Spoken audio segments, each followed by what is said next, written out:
Ravi de vous retrouver pour l'étude quotidienne du Betsur Yaroum, l'explication du Saint Tanya par les enseignements de notre maître Rabbeinu Yoram Michael Abergel, Zecher Tzadik Vekadosh Livracha, que son mérite nous protège. La semaine dernière, nous avons vu que le Baal Tanya, il était d'une grande humilité et que c'était la base de son livre le Tanya, à tel point qu'il ne s'était même pas appelé celui qui avait écrit le livre, mais simplement le compilateur, qu'il avait été chercher plusieurs enseignements, qu'il les avait compilés pour en faire un livre. Et l'Admour Hazaken, il avait des exigences particulières. Il demandait à ses chassidim de s'aimer les uns les autres. Et s'il découvrait par esprit prophétique qu'un de ses chassidim ne remplissait pas ce devoir, écoutez bien, il lui demandait immédiatement de trouver un autre endroit pour étudier. Tout le monde autour de l'Admour Hazaken devait être droit comme un mât et dire ce qu'il pensait. Aucune personne n'était blessée par cette attitude, au contraire. Elle l'aimait de tout son cœur. Deux groupes se tenaient face à l'Admour Hazaken. Le premier qui l'aimait au point de lier leurs âmes à lui dans un grand amour. Le deuxième ne comprenait pas ses enseignements en raison de leur manque de compréhension. Et ils étaient en désaccord avec lui. L'Admour Hazaken, il a essayé de rencontrer le saint des saints, le Gra, Zecher Tzadik Vekadosh Livracha. Qui c'est le Gra? Le Gaon de Vilna. Par 2 fois, le Admour Hazaken s'est rendu à la maison du Gaon de Vilna. Cependant, il n'a pas été autorisé à entrer. Il est raconté que le Gra était debout sur les escaliers menant à son grenier. Lorsqu'il vit le Baal Tanya s'approcher de sa demeure, il entra rapidement dans sa chambre et ferma la porte. Le Baal Tanya frappa à la porte, mais personne ne lui ouvrit. Après le retour du Baal Tanya, les mains vides, il s'exclama: « J'ai commis une seule erreur dans ma vie, et cela me fait souffrir tous les jours. J'aurais dû enfoncer la porte pour aller voir le Gaon de Vilna. Bien sûr, il aurait payé pour réparer la porte après. Si le Gaon de Vilna m'avait vu, il nous dit le Admour Hazaken, et que nous étions assis ensemble, il se serait excusé. Il aurait dit que mes voix sont effectivement correctes, car c'est une mitzvah de sauver les pauvres de la dépravation dans laquelle ils se trouvent, de la dure détérioration spirituelle.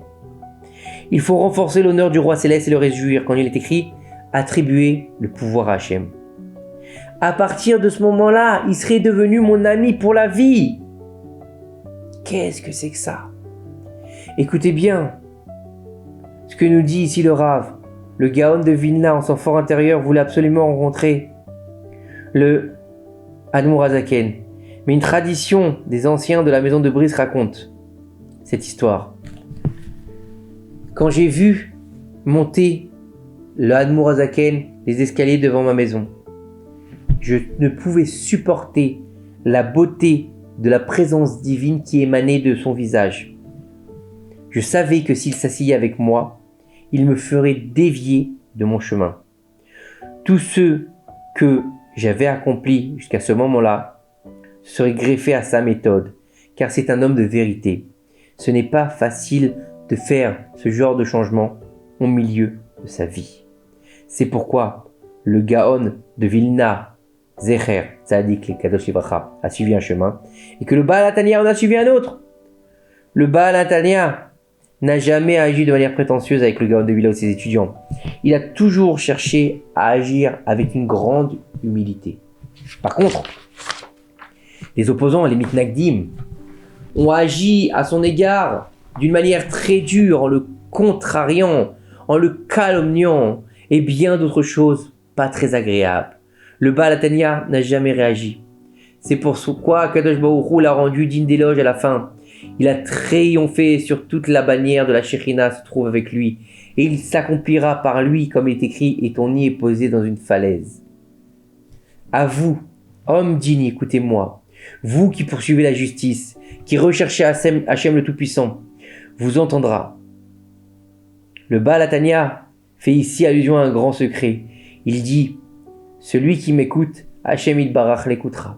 C'est-à-dire que celui qui écoute les paroles du Baal Tanya, Hachem lui donnera tout ce qu'il demande. Et même s'il demande encore une fois, Hachem lui donnera encore et encore. Cette phrase vaut toutes les richesses du monde, car c'est une clé qui ne rouille pas. Il vaut la peine pour chaque individu de saisir cette phrase et de ne jamais l'oublier. D'où l'importance d'étudier le Saint Tanya. Du grand au petit, le Baal HaTanya ne se réfère pas au grand ou au petit dans l'âge ou dans la richesse, mais de grand à petit dans le niveau de la Torah et de Chassidut. Il y a de grands hommes qui ont étudié tout le Talmud, ainsi que les commentaires, et qui possèdent une grande crainte du ciel. Mais il y a aussi ceux qui sont petits. L'Admor HaZaken dit: pour moi, il y a une règle. Je ne fais pas de distinction entre les grands et les petits. Il y a un seul Père pour tous. Une âme juive, même s'il est au plus bas niveau, est une véritable partie d'Hachem.